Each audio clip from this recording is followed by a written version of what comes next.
Assalamualaikum warahmatullahi wabarakatuh.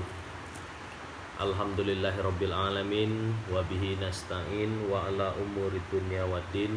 Syahidina wa habibina wa syafi'ina wa maulana Muhammadin wa ala alihi wa sahbihi rasulillahi ajmain. Puji syukur atas kehadirat Allah Subhanahu wa taala, di mana Allah senantiasa limpahkan ridho serta barokahnya kepada kita semua, sehingga Allah masih memberikan kesempatan kepada kita untuk senantiasa kembali kepadanya. Marilah kita bersama-sama mengucapkan hamdalah, alhamdulillahirabbil alamin. Dan tak lupa pula salat beriring salam kepada Nabiullah Agung, Mubalik Agung akhiri zaman, best of the bestnya manusia, yakni Nabi besar Muhammad sallallahu alaihi wasallam, dengan bersama-sama bersalawat kepadanya. Allahumma sholli ala syahidina Muhammad wa ala alihi syahidina Muhammad. Masih bersama saya untuk pembahasan kupasan Al-Hikam karya Ibnu Athaillah Al-Iskandari dengan bab 220, peran samar nafsu dalam ketaatan. Jadi hadirin, andil nafsu dalam perbuatan maksiat akan terlihat jelas. Dalam perbuatan maksiat itu sangat-sangat jelas apa saja yang kebatilan-kebatilan yang kita lakukan.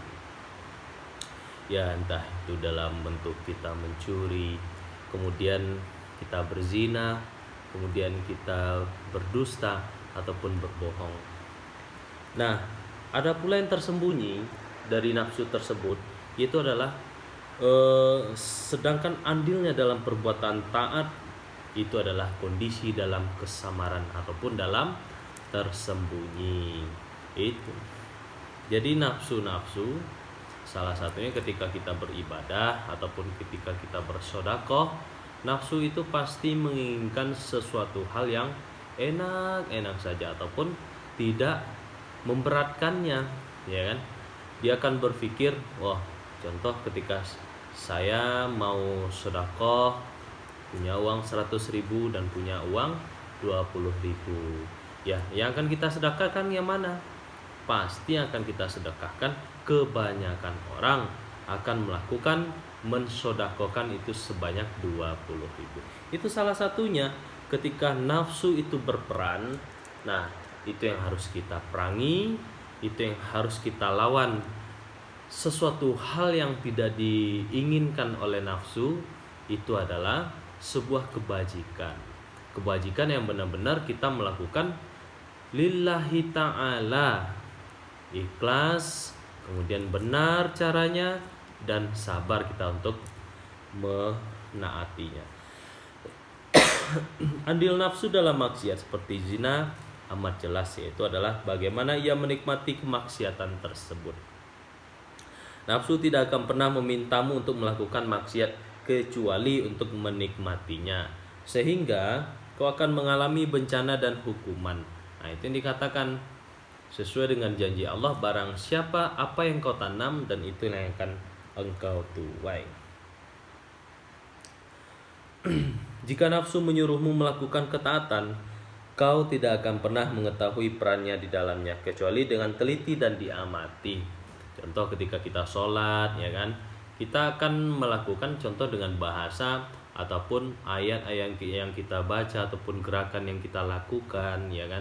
Itu contoh saya pengen surah Yasin yang ingin saya baca, ya kan. Itu perkataan dari iman. Tetapi nafsu, ya udah kamu baca ayat-ayat pendek aja, gak usah yang panjang-panjang, masih banyak urusan, masih banyak kerjaan yang akan menantimu. Nah, itu salah satu peran dari nafsu tersebut.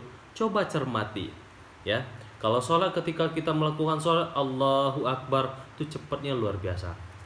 Pengen cepat-cepat selesai, pengen, ya gak ada kesabaran kita melakukan ibadah-ibadah yang Allah sukai. Nah, yang disukai nafsu itu adalah yang tidak disukai Allah, begitupun sebaliknya. Secara kasat mata Nafsu seakan-akan terlihat perannya mengiringimu untuk dekat dengan Allah. Namun di balik itu sebenarnya nafsu ingin membuatmu berharap pada penghargaan manusia, membanggakan kesolehanmu di hadapan orang banyak. Nah, itu salah satu peran nafsu, ya kan? Ketika kita berkumpul dengan orang-orang, mohon maaf, bisa katakanlah orang-orang yang jarang untuk melakukan ibadah sholat, ya kan? Kita akan merasa, oh, saya yang lebih soleh, saya yang lebih baik daripada mereka, saya yang lebih pinter ngomongnya, saya yang lebih banyak tahu ilmunya. Itu yang nggak boleh, ya, karena itu yang disukai oleh nafsu, dan nafsu pun akan menggiringmu jatuh ke dalam azab-azab Allah yang akan engkau terima. Itu sebuah kelalaian dalam mengingat Allah. Nah, harusnya bagaimana? Banyak mikir tapi diiringi dengan zikir. Setiap mikir zikir, mikir zikir. Insya Allah Allah pun akan membimbing kita, ya. Kenapa? Sesungguhnya ketika engkau engkau tidak mengingat Allah, otomatis Allah akan membuat engkau lupa pada Tuhanmu, pada Allah itu sendiri. Karena Allah nggak punya sifat lupa, tetapi engkau akan dibuat lupa sehingga engkau bisa untuk melupakan Allah. Nah, seperti itu. Nah, harusnya bagaimana? Setiap mikir iringi dengan zikir, ya. Bagaimana kita? Ya, pulangkan segala sesuatu innalillahi wa inna ilaihi rajiun. Apapun bentuknya, dapat kebahagiaan, dapat penderitaan, dapat kesusahan, dapat kesenangan, kembalikan segala sesuatu itu dengan Allah, bersama Allah dan untuk Allah. Ya, memang gak mudah hadirin, ya. Gak hanya sekedar kita bisa tidak semudah kita untuk mengucapkannya, tapi itu pun butuh keberanian untuk melawan segala sesuatu yang bersifat bentuknya adalah bersifat-sifat yang tidak disenangi oleh Allah.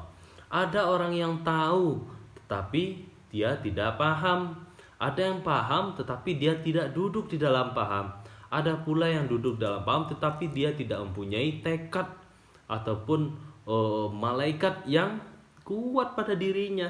Nah, dalam beribadah sekalipun, ya, kita harus sadari dulu, harus jujur pada diri sendiri. Karena kuncinya hidayah itu adalah jujur pada diri sendiri, ya.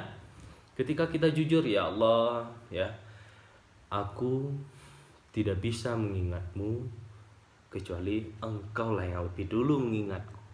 Nah, itu sebuah kejujuran, sebuah konteks di mana manusia itu benar-benar memasrahkan diri kepada Allah. Nah, ketika engkau melakukan ibadah, bukan ibadahmu yang harus engkau lihat, tetapi apa? Ternyata Allah lebih dulu melakukan mengingat kita dibandingkan kita dulu mengingat Allah. Nah, Allah itu lebih dulu, ya. Kita bisa mengingat Allah karena Allah lebih dulu mengingat kita. Seperti itu. Makanya kita dimudahkan, dimampukan oleh Allah sehingga kita bisa untuk berdoa kepadanya, sehingga kita bisa melakukan ibadah yang lainnya seperti sholat, ya, bersedekah, puasa, haji dan sebagainya. Nah, seperti itu. Nah, itu perlu dicermati hadirin. Bentuk perlawanan nafsu itu sangat-sangat penting kita lawan, dan kita nggak bisa hanya bersenang-senang saja kemudian kita santai-santai saja ya melakukan ini dan sebagainya. Tidak, perlu di sana yang disebut dengan jihad. Melawan nafsu itu jihad. Ketika kita malas, guru mengatakan apa? Lawan malas itu adalah rajin, ya. Gak ada yang lain, ya.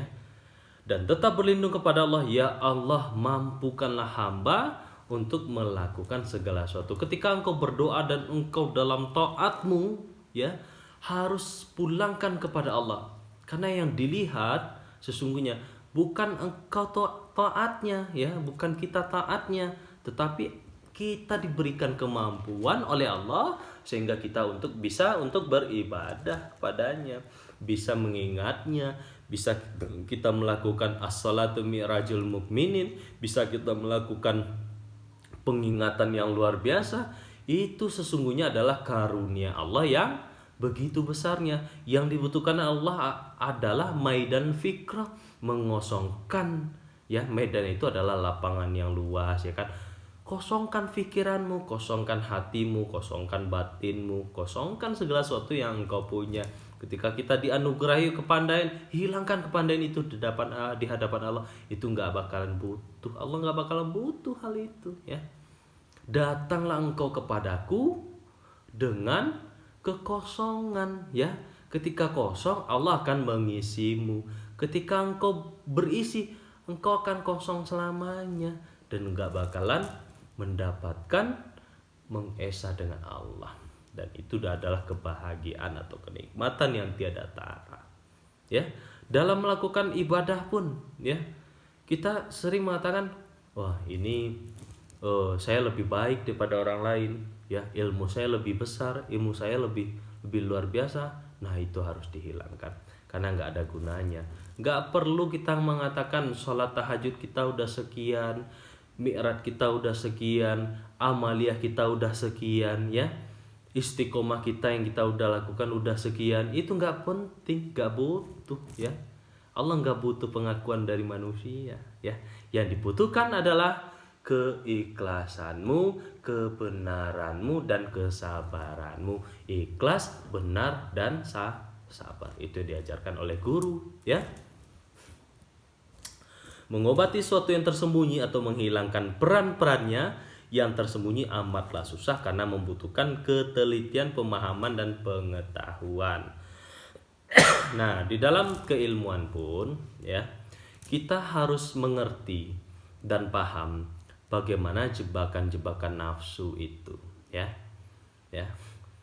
Contoh, kita dimampukan oleh Allah dalam melakukan sholat tahajud, ya. Sholat tahajud tapi niatnya nggak benar, pengen lunas hutang, ya. Hutang yang lunas, tahajud pun lunas, ya. Ada juga orang yang selalu berdoa kepada Allah, dia melakukan ibadah ini, ibadah itu, segala suatu kebaikan telah dia lakukan, tetapi Allah belum juga mengabulkan doanya. Agar apa? Allah itu senang kita melakukan hal itu. Nah, ini orang, kata Allah, kalau diberikan apa yang dia minta, dia nggak bakalan mengingatku lagi. Dia nggak bakalan untuk beribadah kepadaku lagi. Allah Maha tahu, dan belum tentu baik bagimu apa yang kau minta, belum tentu buruk juga bagimu apa yang tidak engkau sukai. Karena sesungguhnya Allah itu maha baik, Allah itu maha bijaksana, Allah itu maha memberi sesuai dengan kadar kita masing-masing, sesuai dengan kemampuan kita masing-masing. Saya kalau dikasih uang 20 miliar, karena Allah tuh ya tahu kalau saya itu nggak bakalan sanggup menanggung uang sebanyak 20 miliar, ya. Karena kenapa? Oh, nanti kalau si Mario dikasih uang sebanyak itu, dia akan sombong, dia bakalan nggak tahu diri, dia bakalan menganggap orang rendah, dia akan mencaci maki orang, ya, seperti itu, ya. Jadi Allah itu memberikan kita sesuai dengan kadar kita, sesuai dengan makom kita, sesuai dengan kemampuan kita. Nah, itu perlu dengan pemahaman dan pengetahuan, ya. Apa gunanya pemahaman? Ya, fungsinya untuk apa? Agar kita lebih waspada. Jangan disangka senang ketika taat dalam kebaikan pun, hadirin, itu pasti ada keburukan, ya. Dalam kebaikan pasti ada dosa. Seperti itu pula sebaliknya, dalam dosa pasti ada kebaikan. Contohnya seperti apa, ya? Oh, kayaknya ketika seseorang itu udah rajin melakukan amalia-amalia yang disukai oleh Allah, ya kan? Terbetik di batinnya, oh, kayaknya saya udah jadi seorang wali ini, ya. Karena udah melakukan amalia-amalia yang belum tentu orang lain bisa melakukan. Masya Allah, ya. Ada juga orang yang hobinya bermaksiat, melakukan perbuatan-perbuatan keji dan mungkar, kerjanya berjudi, bermain perempuan, mabuk ini dan sebagainya. Jangan disangka hadirin, orang-orang seperti itu mudah bagi Allah ketika Allah memilihnya. Yutil hikmata may yasha wa may yutil hikmata faqad utiya khairan katsira wa may yazakaru illa ulil albab. Gampang bagi Allah untuk membolakkan hati manusia, itu gampang ya. Walaupun sejengkal lagi kita bakalan masuk surga, kalau Allah tidak mengatakan, ya udah habis ya. Jangan dikira, jangan kita udah merasa bangga dulu, jangan kita udah merasa hebat dulu, gak ada gunanya di hadapan Allah hadirin ya. Jangan hobi dengan pujian manusia, itu gak bakalan penting di hadapan Allah, gak ada artinya ya. Lebih baik kita tahu dengan diri kita, sesungguhnya manusia itu diberikan hidup karena diberikan penglihatan karena diberikan pendengaran karena diberikan ilmu karena diberi. Ya kalau udah diberi semuanya, ya buat apa? Apa yang mau dibanggakan lagi hadirin, ya kan?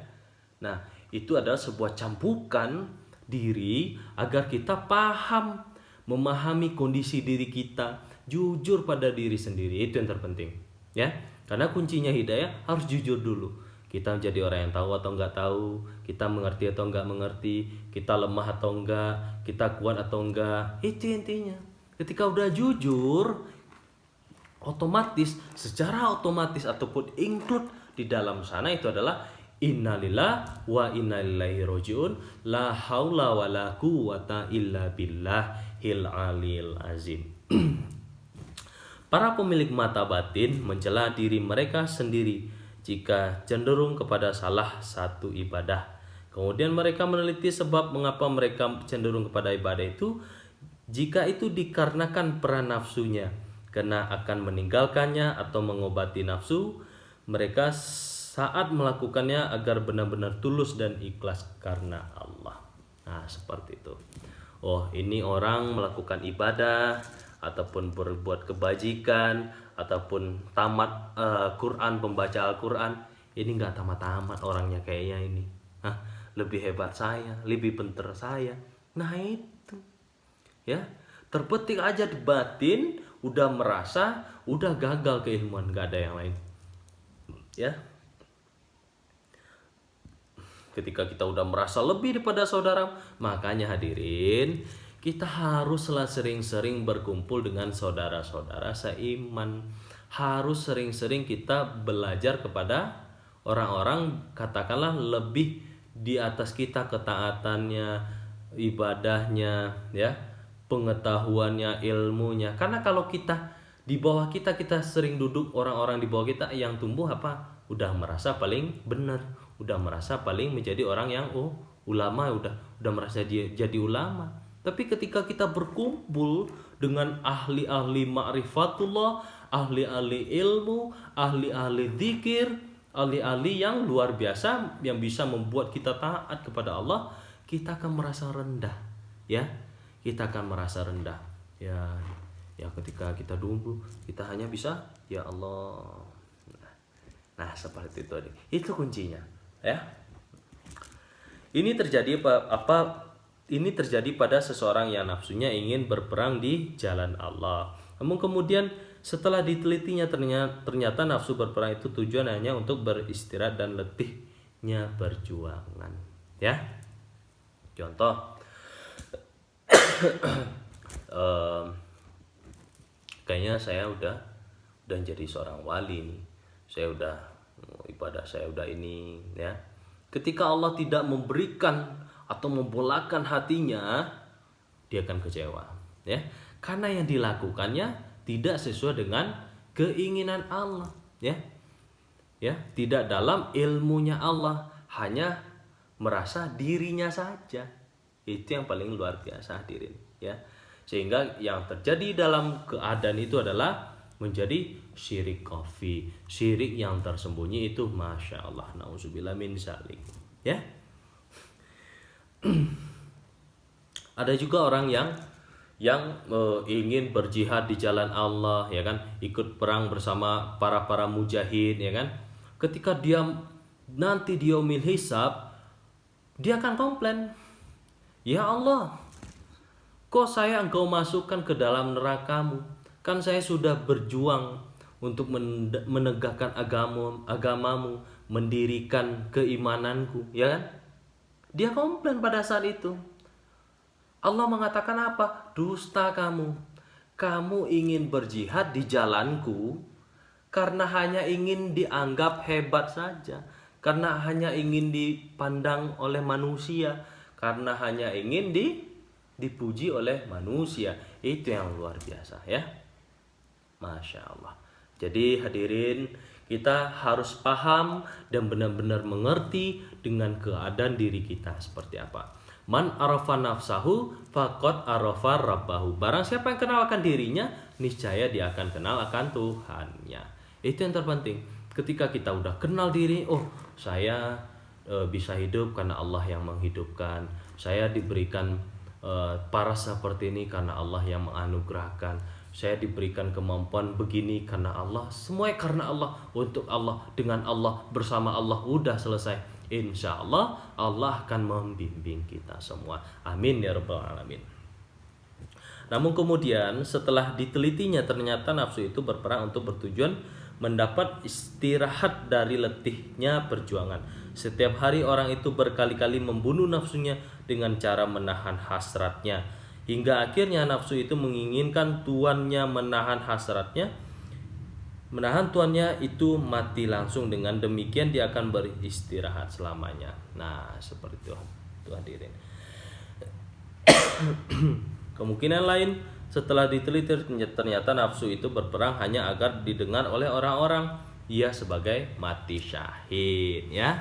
Oh, ini si Mario udah luar biasa, dia berani pergi ke Palestina, ya kan? Berani membela agamanya Allah, ya. Tapi di hatinya tidak seperti itu hadirin. Dia menginginkan pujian dari manusia. Hanya dia pengen dianggap lebih pemberani, lebih hebat, dan lebih, ya seperti itu hadirin yang diinginkannya. Jadi bukan niatnya karena lillahi ta'ala, bukan karena Allah, tetapi karena ingin dipandang manusia hebat, ya. Terkadang seseorang memiliki semangat dan merasa nikmat pada satu macam ibadah yang tidak didapatnya pada jenis ibadah lain. Hal itu tidak lain karena keuntungan nafsu di dalam ibadah itu lebih besar daripada ibadah yang lain. Nah, itu contoh. Saya pengen berpuasa, puasa Daud. Senin puasa, Selasa kagak, Rabu puasa, Kamis kagak, Jumat puasa, Sabtu kagak. Nah, itu, ya. Maksudnya apa? Setelah diteliti, setelah diarungi, apa yang kita kerjakan ternyata itu adalah perbuatan nafsu, ya. Karena menginginkan kalau saya berpuasa ini, saya berjualan dengan Allah, ya, berniaga dengan Allah, ya. Dia pengen kebajikan untuk Allah, pengen dipandang oleh orang-orang yang masuk ke dalam golongan orang-orang beriman yang berpuasa, ya kan. Masya Allah, itu yang harus dihati-hatikan. Walaupun dia punya semangat, walaupun dia melakukannya, ya, tetapi kalau niatnya nggak benar, ya, kalau hatinya nggak benar dan tidak meminta perlindungan kepada Allah, tetap saja hadirin, ya, tetap saja dia akan melenceng daripada jalan itu, ya. Makanya di dalam sholat sering kita ucapkan ihdinas siratal mustaqim, ya Allah tunjukilah kami jalan yang lurus, ya. Ya, minta petunjuk sama Allah, tunjukilah ya Allah. Atau la ilaha illa anta subhanaka inni kuntu minal zalimin, ya. Doa sama Allah, ya Allah, yang maha suci Engkau ya Allah, hamba ya Allah, orang yang zalim banget ya Allah, zalim. Nah, seperti itu hadirin, ya. Kita harus tahu dengan kondisi diri kita sendiri. Jangan hanya beribadah kemudian nggak mengingat diri, nggak tahu diri, ya.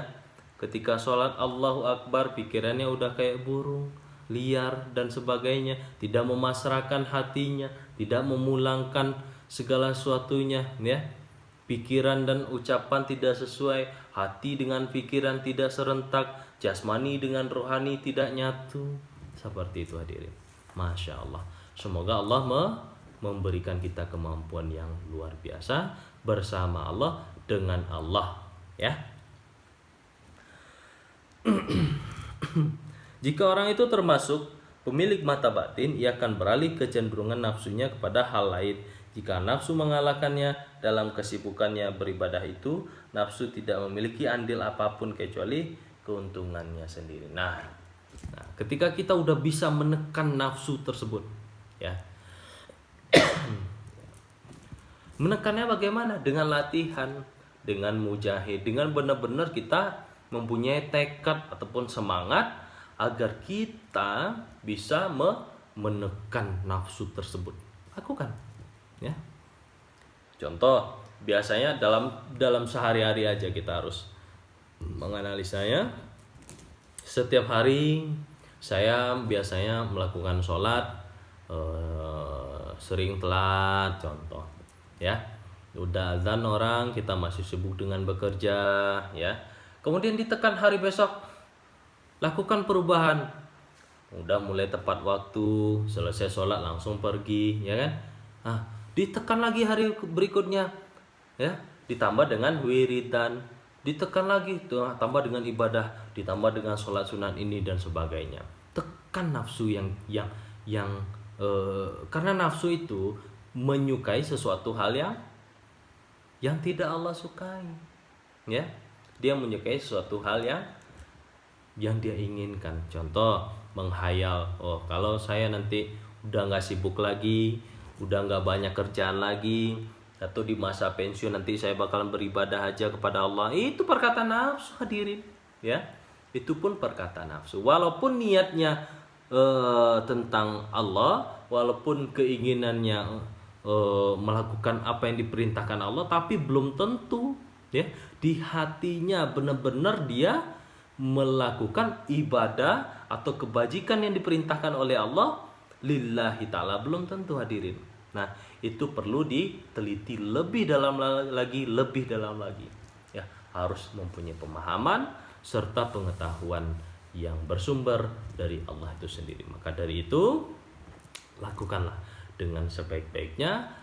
Harus mengingat dengan 3 dasar yang dikatakan oleh Ayahanda Guru: ikhlas, benar, dan sabar. Ikhlas nggak kita melakukan ibadah ini, melakukan mi'raj ini, melakukan sholawat ini, wirid agung ini dan sebagainya. Kemudian tata caranya udah benar apa enggak, ya. Ada orang yang contoh dalam dia melakukan wudu, ya kan, mau sholat dia berwudu tapi asal-asalan, ya. Nah, setangan, kemudian mulut dan sebagainya, tapi tidak tepat sasaran ataupun tidak membaca doanya. Ada juga yang tidak membaca doa, ya kan. Kemudian dia kecek, akhirnya udah selesai, basahin rambut ini dan sebagainya, ya. Tapi tidak pada konteks yang sebenarnya, tidak dibersihkan sela-selanya, di telinganya pun tidak dibersihkan, ya kan. Nah, itu salah satunya yang disebut dengan lalai dalam ibadah. Setelah dia melakukan itu, kemudian masuk sholat, lalai pula dalam gerakan, ya. Allahu Akbar, Bismillahirrahmanirrahim. Udah pikiran udah mulai macam-macam, udah mulai tak terkendali, ya. Yang gak ingat pada waktu itu, ingat pas sholat, ya. Kunci ternyata taruhnya di sana. Oh, ternyata tadi sambalnya apa ya? Ini dan sebagainya, ya. Tadi saya bikin apa? Ingat pada saat sholat. Jadi orang yang sering lupa, lakukanlah sholat, pasti dia akan ingat, ya. Nah, itu yang harus diperhatikan dengan Allah itu sendiri.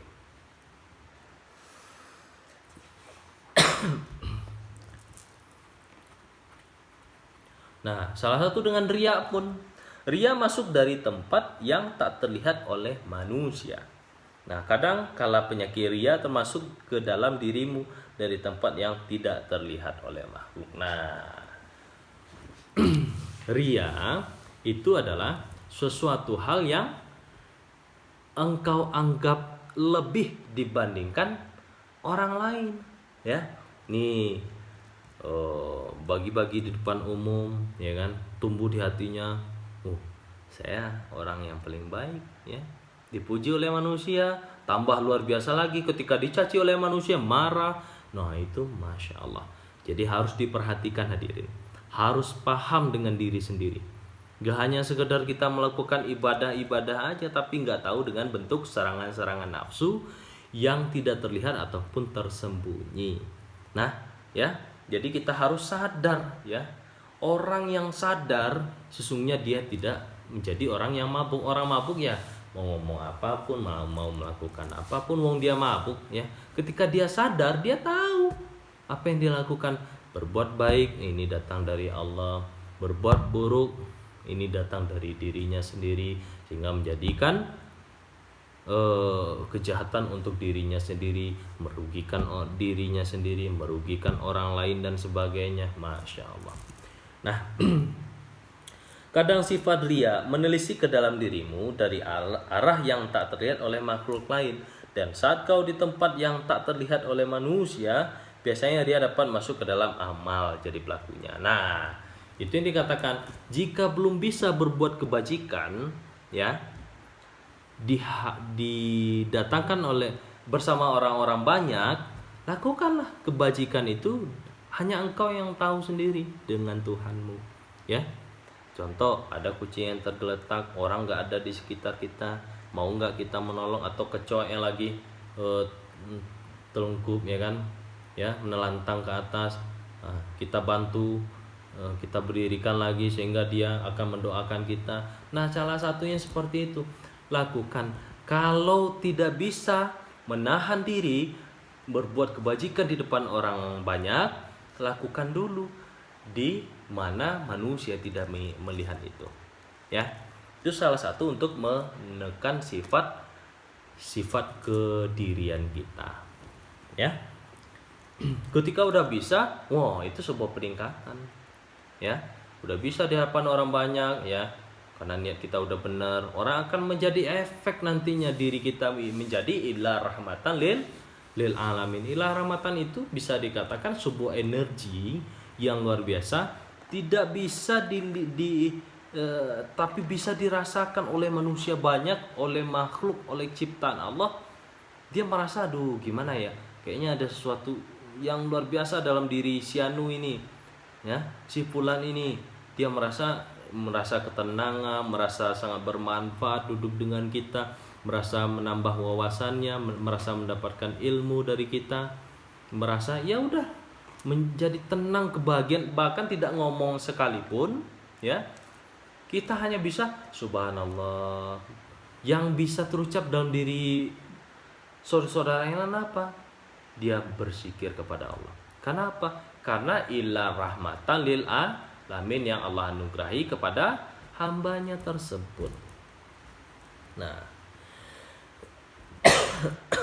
ketika kita udah belum bisa dalam keramaian berbuat kebajikan, lakukan di dalam kesepian. Insya Allah biasanya kalau di tahapan itu akan menjadi amaliyah, akan menjadi sebuah perilaku yang ya bisa dikatakan 70% keikhlasannya luar biasa, ya.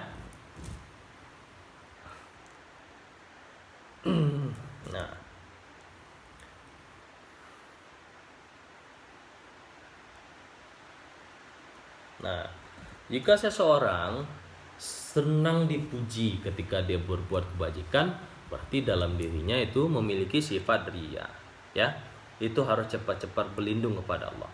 Setiap melakukan apapun diiringi dengan zikir, berpikir iringi dengan zikir. Jadi apa yang kita lakukan nggak ada yang sia-sia, sehingga Allah akan menutupi, ya. Ketika kita berserah, ya Allah, kayaknya saya nggak mampu, ya Allah, melakukan ini. Percayalah dan yakinlah bahwasanya Allah akan memampukanmu, akan memberikan kekuatan kepadamu, akan menganugerahi keilmuan yang luar biasa yang sebelumnya dan kamu tidak mengerti, sehingga Allah akan membukakannya.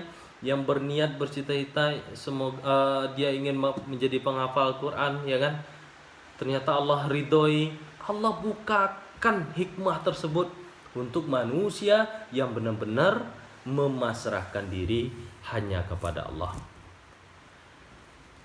Tak seorang pun yang selamat dari riya, dari lahir dan batinnya, kecuali orang-orang yang arif yang mengesahkan Allah. Jadi hadirin, nah ini yang harus lebih hati-hati ya. Sedikit saja kita mempunyai hati si muntaki'u ya, syirik, munafik, takabur, dengki, ujub, cinta dunia, si muntaki'u ya. Itu yang harus dihati-hatikan ya. Itu sering muncul bagi orang-orang yang baru merintis menuju kepada Allah. Itu akan sering godaan-godaan itu yang akan datang menggoda sifat ria, sombong, iri, dengki ya, takabur. Itu yang akan ujub ya dalam diri. Udah, mari kita berlatih, mari kita belajar, mari kita bersama-sama untuk menghilangkan, untuk belajar memasrahkan diri, dan harus mempunyai tekad yang luhur, harus mempunyai keinginan yang kuat, malaikat yang luar biasa. Dengan bimbingan Allah ya. Tetap ya, kita punya guru ya. Kita punya guru, tawasuli guru.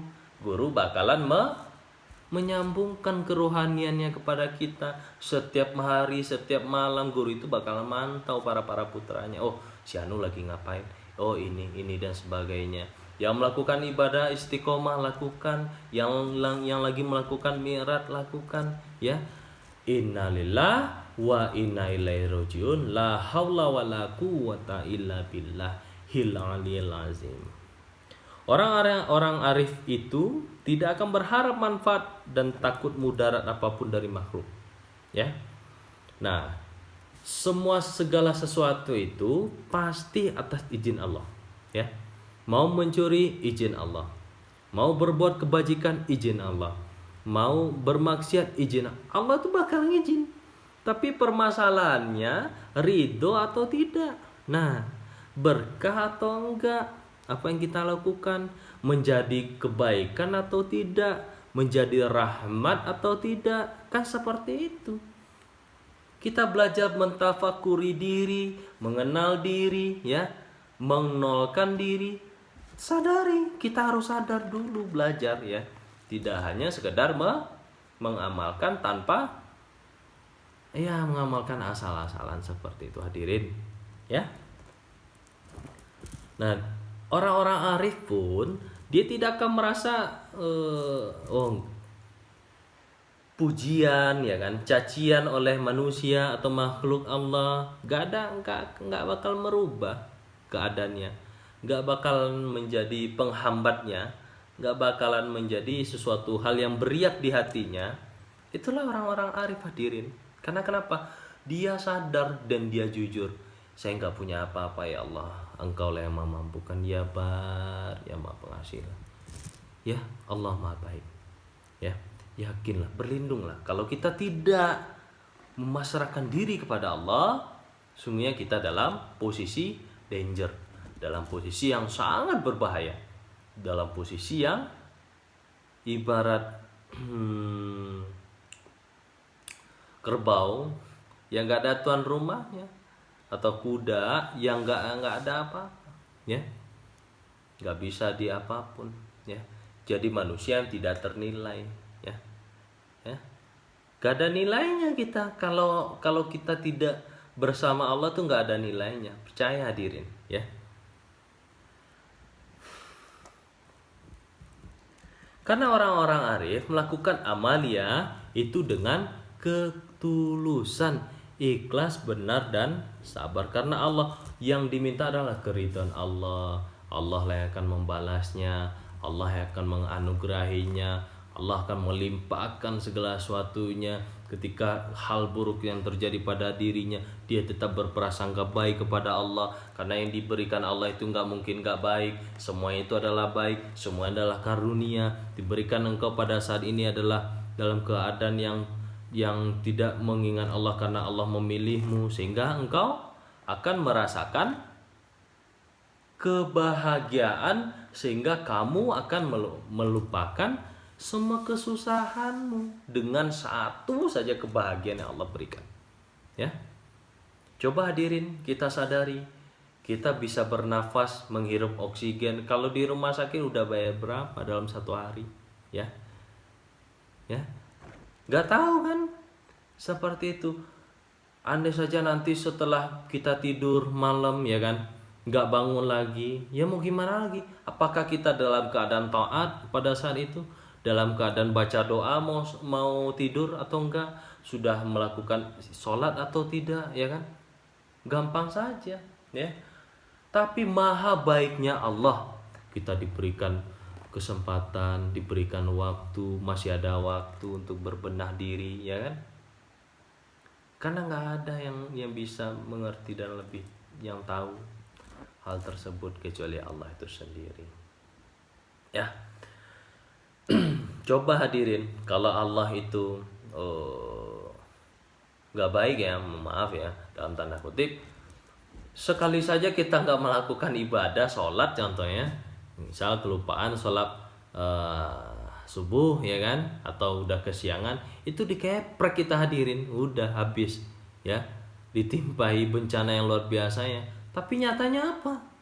Ketika ibadah, ya, sering lalai, kadang kita nggak sholat, kadang sholat, nonton TV-nya bulat, dipikir-pikir donat juga, ya, subuh kesiangan, zuhur ke sorean, asar ke maghriban. Ya, apa yang mau kita banggakan hadirin, ya? Apa yang bisa kita lebihkan dibandingkan orang lain? Nggak ada hadirin, ya. Kita akan menjadi manusia yang bernilai ketika Allah yang memampukan kita, ketika Allah yang senantiasa bersama kita, melindungi kita, memberikan yang terbaik untuk kita, meridhoi apa yang kita lakukan. Itu akan menjadi manusia yang jauh lebih ternilai dari apapun hadirin, ya. Innalillah wa inna ilaihi rajiun. Nah, seperti itu hadirin. Jadi itu yang bisa saya sampaikan hadirin. Banyak maaf, wa'afi minkum bithoriq. Assalamualaikum warahmatullahi wabarakatuh. Semoga bermanfaat.